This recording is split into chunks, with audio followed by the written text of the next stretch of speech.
भाई जो गुरु बचन पे डट गे रे कट गे फंद 84 के।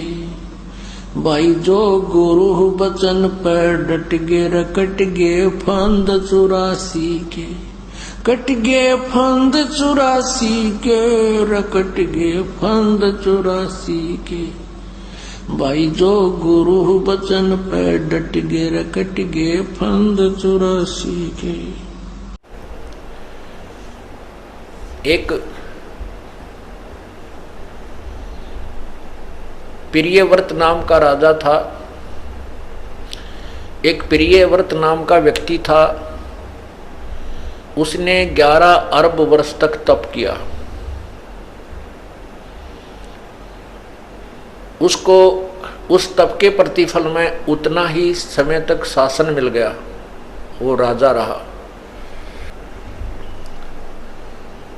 जब वो अपने 11 अरब वर्ष के राज्य को भोग कर मरने लगा, जब पार्षद यानी यम के दूत उसे लेने आए, धर्मराज के दूत उसे लेने आए, तब उसको कहा कि चल प्रियव्रत तेरा समय पूरा हो गया। ओए होए।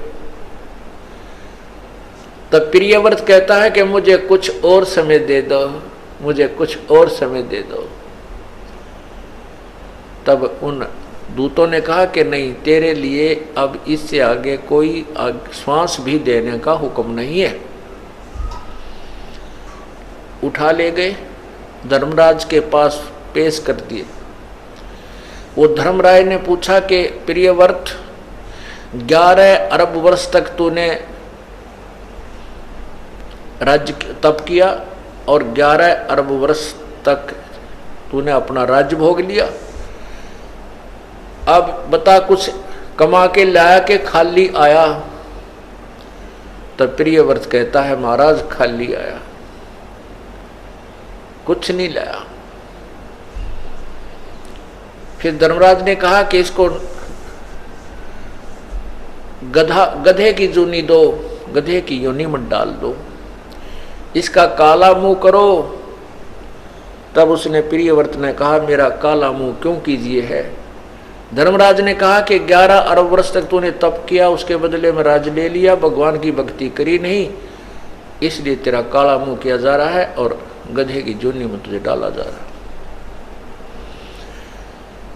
तब प्रियव्रत कहता है, भूल हुई, बहुत गलती बनी। तो धर्मराज ने कहा, अब तो बनगी भाई, फिर संभलना।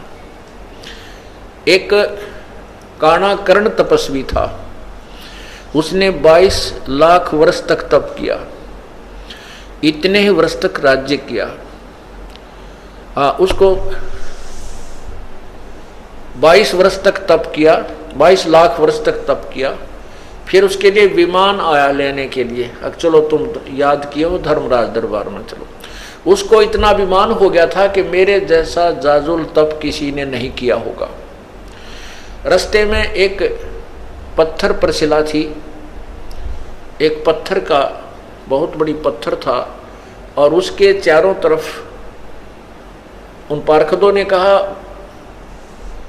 जो उसको लेने आए थे, वो दूतों ने कहा कि तपस्वी जी, आप इस परशिला के चारों तरफ एक परिक्रमा देकर आओ, ये नियम है।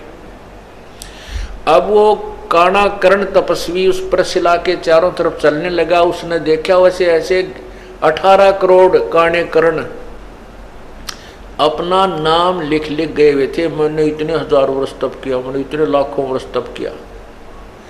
तब उस काणाकर्ण ने के मन में ये आई कर, तेरे से तो एक से एक जाजुल तपस्वी है, तेरा तप तो कुछ भी नहीं। एक उसका भी मान तोड़ा। फिर धर्मराज के दरबार में जब गया,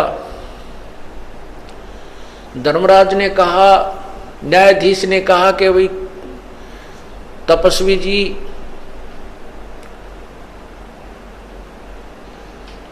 कि तूने इतने वर्ष तक तप किया।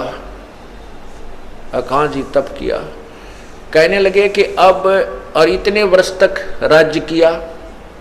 तो कहने लगा धर्मराज के मैं न्याय करूं या रहम करूं। अदल करूं, अदल माने न्याय, अदल करूं या फजल करूं, फजल माने रहम। अब देखो बुद्धि भ्रष्ट होती है इंसान की। अब क्या मन में आता है उस तपस्वी के कि ये रहम क्यों कराऊं इससे, मैंने ही तप किया और मैंने ही राज्य प्राप्त किया, अब ये इसमें रहम की क्या आवश्यकता पड़ेगी। कहने लगे न्याय कर, अदल करो। वो कहता है कि मैंने 22 लाख वर्ष तप किया, इतने वर्ष राज्य किया, तो इसमें रहम की क्या आवश्यकता है, आप न्याय करो। तब धर्मराज ने कहा कि जिस टुकड़ी, पत्थर की टुकड़ी के ऊपर बैठकर, जिस पत्थर की शिला पर बैठकर तूने तप किया था वो किसकी थी, तेरी थी या मेरी थी, बता। अब वो ये कहे कि मेरी थी, तो धर्मराज कहता कि लाया क्यों नहीं, फिर उसने अपनी साथ में तेरी थी तो। तब उसने कहा वो तो महाराज आपकी थी, तो भाई मेरी उस टुकड़ी का अब तू किराया दे मुझे। उस टुकड़ी को 22 लाख वर्ष तक अपने सिर पर रख, तब न्याय होगा। तब कहता है रहम करो, अब रहम करो। ने बोला रहम करूं तो मैंने अपने सिर पर रखनी पड़ेगी भाई, यह गलती मैं नहीं कर सकता। उसको सरब बना दिया और 22 लाख वर्ष तक वो मरता रहा, जीता रहा और उस टुकड़ी के नीचे उसका वास रहा। तो पुण्यात्माओं, ये तत्व ज्ञान हमें प्राप्त नहीं हुआ था। हम इन ऋषि महर्षियों को और तपस्वियों को, सिद्धों को, छोटे मोटे चमत्कार दिखाने वालों को एक परम संत मान बैठे थे। डिम्ब करें डूंगर चढ़े, अंदर झीनी झोल, जग जाने बंदगी करें ये बोवें सूल बबूले। डम्ब माने पाखंड करते हैं, दम्ब करते हैं। कैसे करते हैं, ऊंचे स्थान पर बैठ जाते हैं, ऊंचे से टीले पर जाकर बहुत दूर से सबको दिखाई दे तपस्वी बैठा है, दुनिया जावे मत्था टेके और वाह वाह का पात्र बने।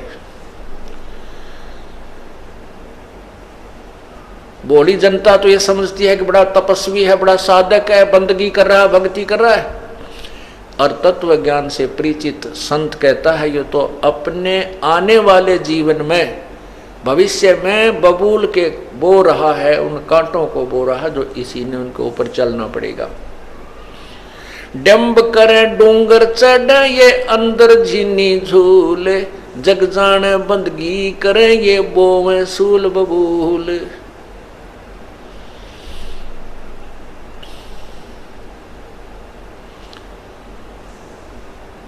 पुण्यात्माओं,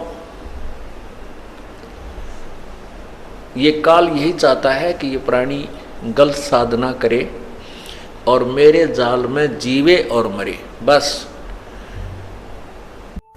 बोलो सतगुरुदेव की जय हो।